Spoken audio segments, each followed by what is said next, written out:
Okay, real quick. I have annoyed my librarians for the past several weeks, and I have like 20 books here, so we're going to run through them super duper quickly and show you what's on my TBR that I currently own.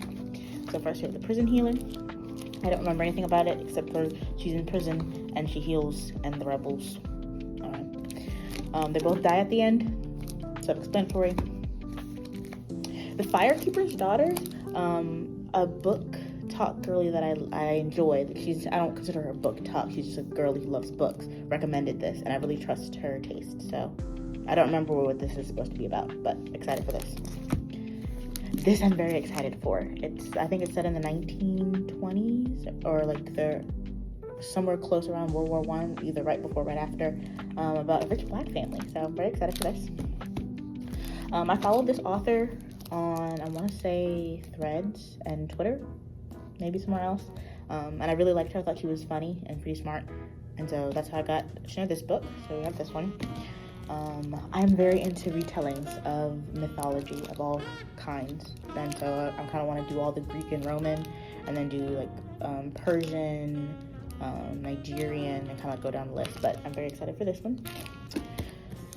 I don't remember what this is about, but it's probably about fae and fairies, and that's my thing, so very excited. I've heard nothing but amazing things about this from everyone who I trust in the book world. Very excited. This one, I judge the book by its cover. I'm not gonna hold you. Look at that. Next, this is The Ever King. I want to say this was about like the sea and mermaids or something, and like rebels, and I'm very into that. Mermaids are my favorite mythological character. Not Even Bones. I'm very excited for this series. I originally came into contact with this on Webtoon. So I did the whole Webtoon. I think it's 3 seasons. And it was really interesting because on the Webtoon, they did 3 different artists for each season. And it was really good. I really liked it a lot. So I'm reading the book now. But yeah, look it up on Webtoon. I really like this author. She did the Ash Princess, and I really love that book series. One of my favorite YA series of all time. And this is by her. It's about triplet princesses or something like that. Anyway, just dystopian, good fairy tale stuff.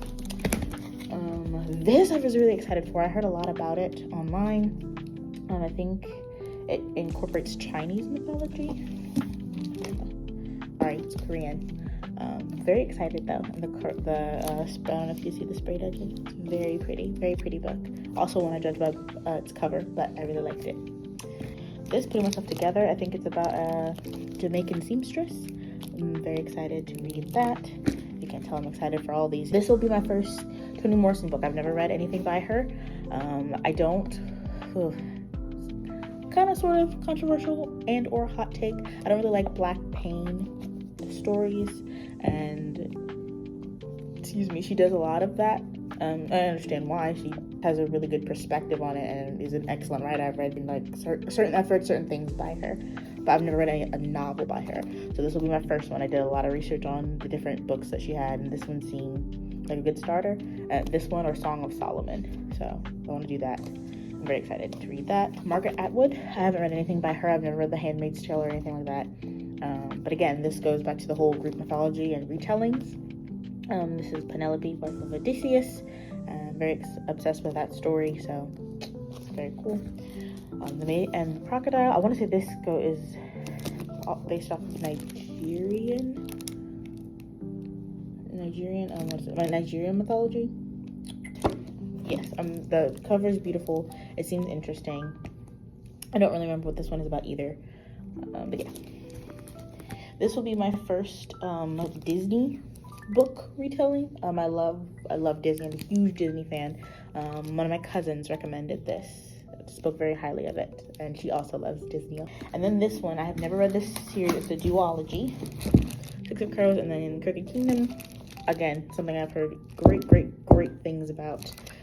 I really don't actually know what happened in this story. I think it's like found family and thieves, and I know that it connects with the Grishaverse. So the other book, I can't think of the name right now, but I know that they're connected somehow, but they're standalone. So also it says red edges, and I thought it was pretty for Crooked Kingdom. And that is all of the fiction books, and then I have 4 nonfiction. So I have The Great Kingdom of Africa, talks about royal kingdoms and how they worked and all the things that cover a lot of different ones. I want to say it doesn't just focus on West Africa, because a lot of these books I feel like focus on West and Northern Africa. I think it kind of spreads out across them. So excited for that. This, I didn't really know anything about it. It was on a shelf. It was like the librarians recommend. So this will be my next one. And then etiquette, because I think it's interesting. And I grew up in the American South, and there we have a lot of etiquette rules anyway that I just kind of grew up knowing. So I would like to know, have a hard copy of like written down rules and seeing what those are. I thought that'd be interesting. And then finally, my favorite nonfiction book I'm excited for is Mermaids. So we talked about them being my favorite mythological character. So this is a book that contains like lore and stories and all kinds of different accounts of different things. And so, okay, that'll be the last one. And those are all of my books. Those are what I've checked out physically from the library. I guess I could do a part 2 to do my Libby. But that's it. So, bye.